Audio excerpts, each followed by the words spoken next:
நமக்கு என்று விதிக்கப்பட்ட ஒரு உயரம் இருக்கிறது. அந்த உயரத்தை எட்டாம செத்துறாதீங்க. அந்த உயரத்தை எட்டிட்டு போங்க. ஒரு முறைதான் வாய்ப்பு வாழ்க்கைங்கிறது. சொல்கிறான், என்னுடைய அத்தனை சொத்தையும், உலக பணக்காரன் சொல்கிறான், என் அத்தனை சொத்தையும் தன்னுடைய டிரைவர் கிட்ட சொல்றான், என் அத்தனை சொத்தையும் நான் உனக்கு தருகிறேன், உன்னிடத்தில் இருக்கும் இளமையை மட்டும் நீ எனக்கு தர முடியுமா? நான் இப்படி மறுபடியும் கோடி மடங்கு சம்பாதித்துக் கொள்வேனே என்று சொல்கிறான். பலவீனங்களுக்கு நீ பலியாகாமல் பலங்களை பெருக்கிக் கொண்டே போனால் மட்டும்தான் வெற்றி. பலவீனங்களுக்கு பலியாகின்ற பொழுது இந்த வாழ்க்கை உன்னை தோற்கடிக்கிறது. பலங்களை கூட்டிக் கொண்டே பலவீனங்களை வெட்டி கொண்டே போகின்ற பொழுது வாழ்க்கை உனக்கு வெற்றியை தருகிறது. சிரிக்கிற, அழுற, வெளியில இந்த வருது, உள்ளிருந்துதான் வெளிப்படுற.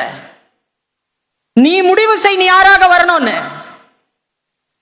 நான் இன்னைக்கு ஒரு விஷயத்தை நான் உனக்கு இந்த தாய் சொல்லி தருகிறேன். உன் டைரி குறிப்பில் எழுதி வைத்துக்கொள். The only person under the sky will help you is you. இவங்க யாருமே உன்னை காப்பாற்ற முடியாது. நீ மட்டும் தான் உன்னை காப்பாற்ற முடியும். நீ மட்டும் தான் உன்னிலிருந்து எழுந்து நிற்க முடியும். ஓஷோ சொல்கிறான், you are you and I am I என்று சொல்கிறார் ஓஷோ. நீ நீயாக இருக்கிறாய், நான் நானாக இருக்கிறேன். இதுல சுப்பீரியர் இல்லை, இதுல இன்பீரியர் யாரும் கிடையாது. we are all unique. ஆனால் ஒன்று சொல்கிறேன் என் குழந்தைகளே, நமக்கு என்று விதிக்கப்பட்ட ஒரு உயரம் இருக்கிறது. அந்த உயரத்தை எட்டாம செத்துறாதீங்க. அந்த உயரத்தை எட்டிட்டு போங்க. ஒரு முறைதான் வாய்ப்பு வாழ்க்கைங்கிறது. there is only one time opportunity. அற்புதமான ஒரு விஷயத்தை சொல்றேன். இந்த மேடையில் இருக்கக்கூடியவர்களிடத்திலோ என்னிடத்திலோ இல்லாத அற்புதமான ஒரு விஷயம் உன் கையில் இருக்கிறது, இளமை. இந்த இளமையை பயன்படுத்து. ஒருவன் சொல்கிறான், என்னுடைய அத்தனை சொத்தையும், உலக பணக்காரன் சொல்கிறான், என் அத்தனை சொத்தையும் தன்னுடைய டிரைவர் கிட்ட சொல்றான், என் அத்தனை சொத்தையும் நான் உனக்கு தருகிறேன், உன்னிடத்தில் இருக்கும் இளமையை மட்டும் நீ எனக்கு தர முடியுமா? நான் இப்படி மறுபடியும் கோடி மடங்கு சம்பாதித்துக் கொள்வேனே என்று சொல்கிறான். என் தாய் எனக்கு சொன்ன அந்த வார்த்தையை நான் உனக்கு கடத்திட்டு போறேன். நல்லா மேக்கப் பண்ணிக்கிறோம்ல, ஒரு போட்டோன உடனே செல்ஃபின்னு உடனே எவ்வளவு அழகா மூஞ்சி வச்சுக்கிறோம். ப்ரொஃபைல் எல்லாம் என்ன அழகா வச்சுக்கிறோம் மூஞ்சிய. அம்மா சொன்னாங்க, மேக்கப் போட்டியா சுல்தானா? போட்டேம்மா. மை லிப்ஸ்டிக்லாம் வச்சு ப்ரோக்ராமா? ஆமா. சரி, கேமரா முன்னால அழகா இருக்கிறல்ல.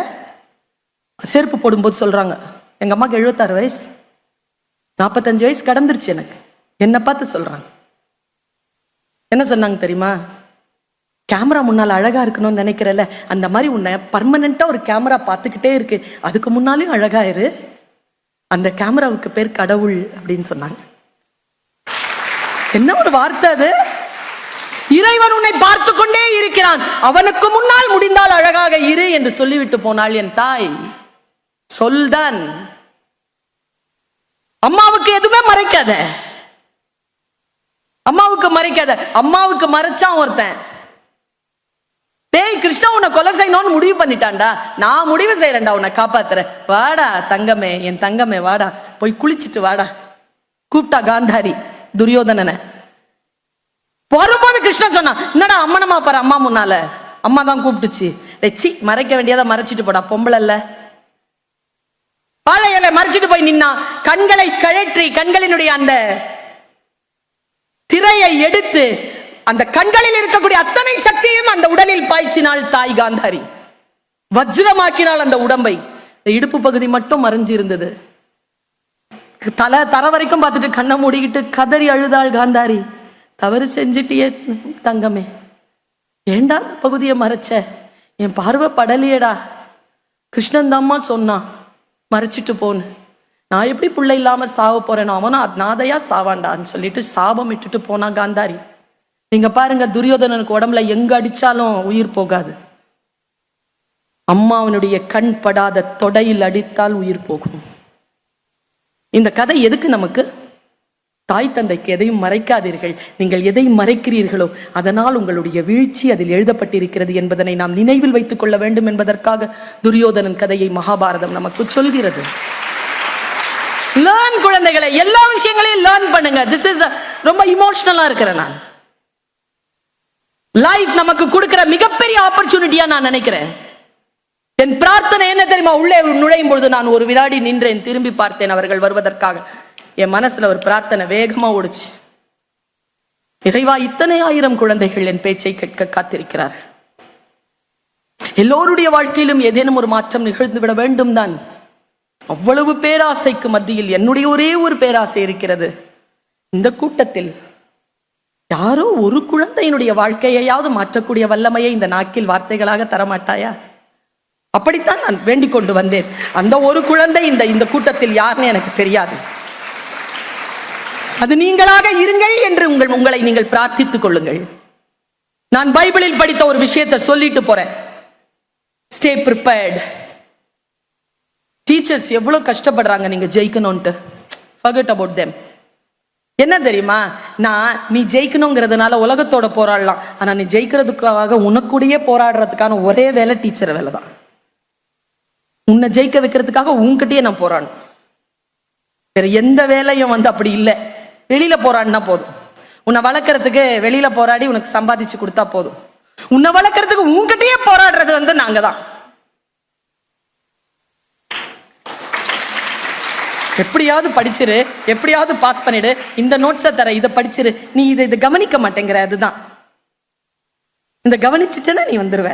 இப்படி எல்லாம் சொல்லி சொல்லி உங்களை தட்டி தட்டி எடுத்து நாங்கள் உங்களை அடுத்த கட்டத்திற்கு உயர்த்துகிறோம். நான் இந்த கதையை சொல்றேன், எத்தனை பேர் மனசுல மாற்றம் வருதுன்னு எனக்கு தெரியாது. மிகப்பெரிய பிரார்த்தனையோடு சொல்றேன். அலர்ட்டா நெஞ்சில வாங்கி வச்சுக்கோ. என் குழந்தைய 6th ஸ்டாண்டர்ட்லயே வாங்கி வச்சுக்கோ. 6th 7th 8th 9th and +1 இருக்கல்ல.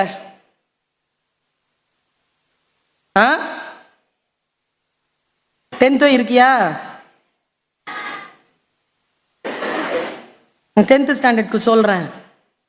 என்ன சொல்றாங்க இவங்கெல்லாம்? 10th முடிச்சா வாழ்க்கையில ஜெயிச்சிடலாம் தானே சொல்றாங்க. +1 கிட்ட கேட்டுப்பார்.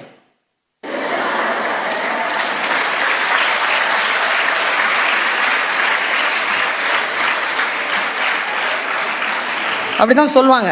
10th மட்டும் ஜெயிச்சுட்டேன்னு வச்சுக்கோ, அப்புறமா சொல்லும் +1 பப்ளிக் எக்ஸாம், அது எப்படியாவது ஜெயிச்சிரு. +2 சொல்லுவாங்க, ஐயோ இது ஜெயிக்கலன்னா அவ்வளவுதான். நான் ஒண்ணு சொல்றேன் பார், ஒரு ஆப்பர்ச்சுனிட்டி கூட மிஸ் பண்ணாத. இவங்க ஜெயிக்கிற ஓட்டத்து கூட எல்லாம் ஓடாத. ஒரு வாய்ப்பை கூட மிஸ் பண்ணாத. ஜெயிக்கிறதுல இருந்து உன்னை நீயே தடுக்க முடியாது. ஒரு வாய்ப்பு கூட மிஸ் பண்ணக்கூடாது. நான் ரொம்ப சூட்சமான ஒரு விஷயம் சொல்றேன். 2020 நம்ம கொரோனா வந்துச்சா? கொரோனா வரும்போது என்ன ஒரு அற்புதம் தெரியுமா? ஹாஃப் இயர்லி எக்ஸாம் வச்சுக்கிட்டு தான் மார்க் போட்டாங்க. யாருக்காவது தெரியுமா அந்த ஹாஃப் இயர்லியில தான் தான் எழுத போற ஃபைனல் எக்ஸாம்னு? அதுல நிறைய சனியனுங்க லீவ் போட்டு இருந்துச்சு. ஆப்பர்ச்சுனிட்டி அப்படிதான் மிஸ் ஆகும். எப்படி எனக்கு தெரியும்? இதோ நான் கிரீன் பார்க் ஸ்கூல்ல பேசிட்டு இருக்கிறேன். நாளைக்கு இதிலிருந்து வந்த ஒருத்தி தமிழ்நாட்டினுடைய முதலமைச்சர் சேர்ல கூட உட்காரலாம். மேடம் அன்னைக்கு பேசுனீங்கல்ல, வாங்க மேடம். தள்ளாத வயது என்னை கையழைத்து கொண்டு போவது முதலமைச்சராக இருக்கலாம். அந்த முதலமைச்சர் இதோ நான் பேசுகின்ற இந்த கூட்டத்தில் இருந்து புறப்பட்டு வரலாம். ஆப்பர்ச்சுனிட்டி எங்க இருந்து வேணாலும் வரும். அதனால ஸ்டே அலர்ட். நீங்க நினைச்சுக்காதீங்க டீச்சர்ஸ், உங்ககிட்ட இருக்கிற ஸ்டூடெண்ட்ஸ் நாளைக்கு ஏதோ ஒரு கம்ப்ளைண்ட்காக நீங்க போலீஸ் ஸ்டேஷன் நுழையும் பொழுது உள்ள இன்ஸ்பெக்டரா உட்கார்ந்து இருக்கலாம். நீங்க அடிச்சது அவளுக்கு ஞாபகம் வந்துடக்கூடாது. ஆஸ்பத்திரிக்கு போகும்போது டாக்டரா உட்கார்ந்து இருக்கலாம். நீங்க ஏதோ ஒரு சில்மிஷன் செஞ்சது அவளுக்கு ஞாபகம் வந்துடக்கூடாது. So stay alert. நம் குழந்தைகள், நாம இன்னொரு 10 வருஷம் போனாலும் இவங்க கொடுக்குற சம்பளமோ இவங்க கொடுக்குற பேம்பர்ட்லயே இந்த இன்ஸ்டிடியூஷன் விட்டு நாம போறது இல்லை. ஆனா இந்த குழந்தைகள் நம்மை ஆட்சி செய்யக்கூடிய மிகப்பெரிய இடத்தில் போய் உட்கார போகிறார்கள். அந்த குழந்தைகளைத்தான் நாம் வகுப்பிலே நாம் ஆட்சி செய்து கொண்டு இருக்கிறோங்கிற கவனத்தோடு இந்த குழந்தைகளை நாம் ஆட்சி செய்ய வேண்டும். இன்னொரு விஷயமா சொல்றேன், உங்க எல்லார் காலையும் விழுந்து கேட்கிறேன், உங்கள் அறிவை மட்டும் அவர்களுக்கு தந்து விடாதீர்கள். அதற்காக அவர்கள் இந்த வகுப்பிற்கு வரவில்லை. அவர்கள் அறிவை அவர்கள் அறிமுகம் செய்து கொள்வதற்காக வந்திருக்கிறார்கள். அதை இக்னைட் பண்ணி விடுறதுதான் டீச்சர்ஸினுடைய கடமை. நான் திருப்பி திருப்பி சொல்லிட்டே இருக்கிறேன். பைபிள்ல ஒரு விஷயம் சொல்றேன், சொன்னா அதை முடிச்சுக்குவேன். பேச்ச நல்லா தெரிஞ்சுக்கோ. கதை சொல்லுங்க மேடம், நல்ல கதையா சொல்லுங்க. டீச்சர்ஸ்லாம் கதை சொல்றதே விட்டாங்க. எங்க டீச்சர்லாம் 3 நிமிஷம் கதை சொல்லி தான் கிளாஸையே முடிப்பாங்க. அது டீச்சர், சயின்ஸ் டீச்சரா இருந்தாலும் சரி, ஏதோ ஒரு மாரல் ஸ்டோரி சொல்லி தான் முடிப்பாங்க. இப்பெல்லாம் அதுக்கு வாய்ப்பே கிடையாது. அதெல்லாம் தான் அந்த ஒரு சின்ன ஒரு ஸ்ட்ரோக் தான் வந்து வாழ்க்கையில பெரிய விஷயங்களை கொண்டு. என் பிசிக்ஸ் டீச்சர் எனக்கு சொல்லுவாங்க, குறுக்கு பாதைகள் நீளமானவை. ஒரே சொல் தான், சொல்ல புரிஞ்சுக்குவேன் நான். Short cuts are very lengthy. புரிஞ்சுக்கிட்டேன் நான், நீ புரிஞ்சுக்கோ. பாரு, ஒரு 10 பேர் தூங்கிட்டு இருக்காங்க. பைபிள் இப்படி சொல்லுது. ஆட்சி ஆன் பண்ண மூளை ஆன் பண்ண, மூளையில ஒரு கேமரா இருக்கு, ஆன் பண்ண. 10 பேர் தூங்கிட்டு. திடீர்னு ஒரு அசிரீரி வருது. உங்கள் தலைவன் வருகிறான், நீங்கள் போய் அவர்களை சேர்ந்து கொள்ளலாம். அத்தனை பேர் எந்திரிச்சிட்டாங்க. பைபிள் இதை சொல்லுது. அத்தனை பேர் எந்திரிச்சு, மணவாளன் வரப்போகிறார். கன்னிகா ஸ்திரீகள், வாங்க வாங்க, கிளம்புங்க கிளம்புங்க. குறிப்பு தருது பைபிள், சில புத்தி உள்ள கன்னிமார்கள் மணாளன் எப்பொழுது வருவான் என்று தெரியாத காரணத்தினால் தீப்பந்தத்தை எடுத்துக்கொண்டார்கள். இருட்டு வந்துருச்சுன்னா எப்படி அவரை கண்டுபிடிக்கிறது? தீப்பந்தத்தை எடுத்துக்கொண்டார்கள். அவர்கள் தீப்பந்தத்தை எடுத்துக்கொண்டதை பார்த்து புத்தியற்ற கன்னிமார்களும் தீப்பந்தத்தை எடுத்துக்கொண்டார்கள். புத்திசாலி கன்னிமார்கள் கூடுதலான எண்ணெயை எடுத்துக்கொண்டார்கள். ஏ அப்பா, 10 பேரும் போறாங்க, லைன்ல நிக்கிறாங்க. காலையில சொன்ன செய்தி மத்தியானம் ஆகுது, சாயந்தரம் ஆகுது, 6 மணி ஆகுது, 7 மணி ஆகுது, இருட்டாயிடுச்சு, மணவாளன் வரவில்லை. பந்தத்தை ஏற்றிக்கொண்டார்கள். மணவாளனுடைய பாதையை பார்த்து வெளிச்சத்தோடு காத்திருந்தார்கள். மணவாளன் வருவதற்கு கால தாமதம் ஆயிற்று. உடனடியாக தன் தீப்பந்தத்தை பார்த்தார்கள். தீப்பந்தம் தன்னுடைய ஒளியை மங்கிக் கொண்டே வந்தது. கூடுதலாக எண்ணெய் எடுத்துக்கொண்டு வந்த கன்னிமார்கள் கூடுதலான எண்ணெயை அதில் விட்டு தீப்பந்தத்தை எரிய வைத்து மீண்டும் காத்திருக்க தொடங்கினார்கள். புத்தியற்ற கன்னிமார்களிடத்தில் கூடுதலான எண்ணெய் இல்லை. அவர்கள் இந்த புத்தியுள்ள கன்னிமார்களிடத்தில் கேட்டார்கள், எங்களுக்கு கொஞ்சம் எண்ணெய் கொடுங்களேன். புத்தியுள்ள கன்னிமார்கள் சொன்னார்கள், நாங்கள் எங்கள் தேவைக்குத்தான் வைத்திருக்கிறோம், உங்களிடத்தில் தருவதற்கு இல்லை. நீங்கள் எண்ணெய் விற்பனரிடம் போய் வாங்கிக் கொள்ளுங்கள். அவர்கள் எண்ணெய் விற்பனையிடம் போய் எண்ணெய் வாங்கிக் கொண்டிருக்கக்கூடிய அந்த வினாடியில் தலைவர் மணாளன் வந்து விட்டார். தனக்காக காத்திருந்த கன்னிமார்களுடன் சென்று கோவிலில் கதவடைத்துக் கொண்டார். விற்பனர்களிடம் எண்ணெய் வாங்கிக் கொண்டு பந்தத்தை எரிய வைத்து ஓடி வந்து பார்த்த கன்னிமார்கள் கண்டு கொண்டார்கள், மணாளன் வந்து போய்விட்டார். தான் காத்திருந்தது வீணாக போய்விட்டது என்று ஓடி வந்து கோவில் அடைபட்ட கதவை தட்டுகிறார்கள். குழந்தைகளை, கதை முடிகிறது. தட்டுகிறார்கள். கதவிற்குள் இருந்த ஆண்டவர் சொன்னார், யார் அது? நாங்கள் உங்களுக்காக காத்திருந்த கன்னிமார்கள். நான் வரும்போது நீங்கள் இல்லையே. நாங்கள் எண்ணெய் வாங்குவதற்காக போயிருந்தோம். நீங்கள் யார் என்று எனக்கு தெரியாது. நான் வரும்போது காத்திருந்தவர்களுடன் வந்து கதவடைத்துக் கொண்டேன். நீங்கள் திரும்பி போகலாம். கதை முடியுதுங்க. கடவுள் அவர்களை ஏற்றுக்கொள்ளவில்லை. கூடுதல் ஆயத்தத்தோடு இல்லாதவர்களை வாழ்க்கை மறுதலிக்கிறது என்று பைபிள் ஆண்டவர் மீது கதையை வைத்து சொல்லித் தருகிறது. Stay prepared, my dear children. Additional பிரிப்பரேஷனோட இருங்க.